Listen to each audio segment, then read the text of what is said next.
Hello po. Yun, pasensya na ulit. Tulad ng dati, hingi ako ng pasensya kung sakali man na hindi man nakafocus sa akin ng camera. Kasi po, mangyayari, totally blind ako and ako na naman mag-isa nagkukuha ng video ko as usual. Ako pala si Sheila ng CVAP Batch 13. CVAP? Naalala ko nung unang banggitin sa akin ng kaibigan ko ang tungkol sa training ng CVAP. Hindi ko pa alam noon na CVAP pala siya. Unti-unti kasi siyang nabanggit. Parang, ang sabi niya sa akin is, nag-attend daw ng training yung kaibigan niya. At training that has something to do with voice. And noon parang, although talaga naman pangarap kong maging voice over, ang tawag ko noon, pangarap kong maging voice talent. Parang wala lang, sinet aside ko lang kasi gusto ko nun, gusto ko talagang makahanap ng trabaho. Pero nasabihin niya sa akin na parang ang training na yata na yon is led by Pocholo Gonzales. Sabi ko, ha? Si Mr. Pocholo de Leon Gonzales. Sabi ko, seryoso ba yan? Totoo ba yun? Tapos sabi ko, sige, sali ako. Kasi po, si Sir Choi ay matagal ko na siyang sinusubaybayan. And kahit nung Radyo-Radyo days pa niya. Kaya, alam ko na when you say Pocholo de Leon Gonzales, sa dami niyang naabot is na andoon yung integrity. At yun na nga, sumali na nga ako sa CVAP at naging part na nga ako ng Batch 13. Ano daw bang pinag-iba? Sa CVAP nakita ko na malawak pa rin talaga ang mundo, na ang mundo talaga ay hindi lang umiikot sa mundo ng blind. Na kahit talaga ang mga taong nakakakita, pwede din talaga nating makahalubilo.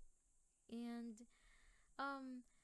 natutuwa ako kasi talagang ramdam na ramdam ko yung concern nila sa mga trainees nila. Parang dito kung ikaw man ay merong attitude problem, let's just say meron kang attitude problem, matututo ka na magmalasakit sa kapwa mo kasi talagang they will really train you. Hindi lang pag-arte gamit ang boses, hindi lang siya sa larangan ng dubbing or sa kung ano man, kung hindi tuturuan ka din niya ng mga bagay na katulad ng pagiging mahaba ang pasensya at tuturuan ka rin niya kung gaano kahalaga ang pagtitiyaga. Hindi ako mapalabok na tao and hindi ako, I don't know what's with me. Siguro, kulang yung salitang, sobrang pinahahalagahan ko yung naging training ko dito para ma-describe kung gaano ko pinahahalagahan yung CVAP. At kung gaano akong natutuwa na naging bahagi niya ako. So, what more can I say? Dalawang bagay lang po yan. Thank you po, tsaka salamat. Maraming salamat po, syempre, kay Mr. Untraceable na tinatawag kong Mr. Untraceable, the voice master himself, Mr. Pocholo de Leon Gonzales, at sa bumubuo ng Certified Voice Artist Program sa ganitong oportunidad. Pasensya na po kung wala na akong ibang masabi. Like what I've said, hindi po ako mapalabok na tao. Basta, yun po ay alam ko na ang pasasalamat ko at respeto ko sa inyo, hindi na po yun mababago. Thank you so much sa naging experience at sa aral na naibigay nyo po, hindi lang sa larangan ng technical, hindi lang sa larangan ng pagboboses, kung hindi sa larangan ng pakikipagkapwa-tao.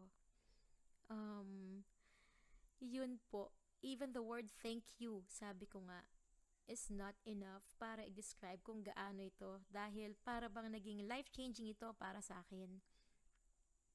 Dahil akalain mo yun, lifetime na ito, di ba? Sa isang parte ng buhay ko, hindi ko makakalimutan pagtanda ko na naging part ako ng CVAP. So, Yun lang po. Baka, baka nawawala na naman ako sa huwisyo. Yun, baka nakakalimutan ko na naman ang gamot ko. Gamot ko. Yun lang po. Again, maraming maraming salamat. And, naku, sa mga hindi pa nag enroll pero pangarap din maging voice artist, bah, maghihintay ka pa ba? Enroll na! Someone out there needs to hear your voice. Salamat po!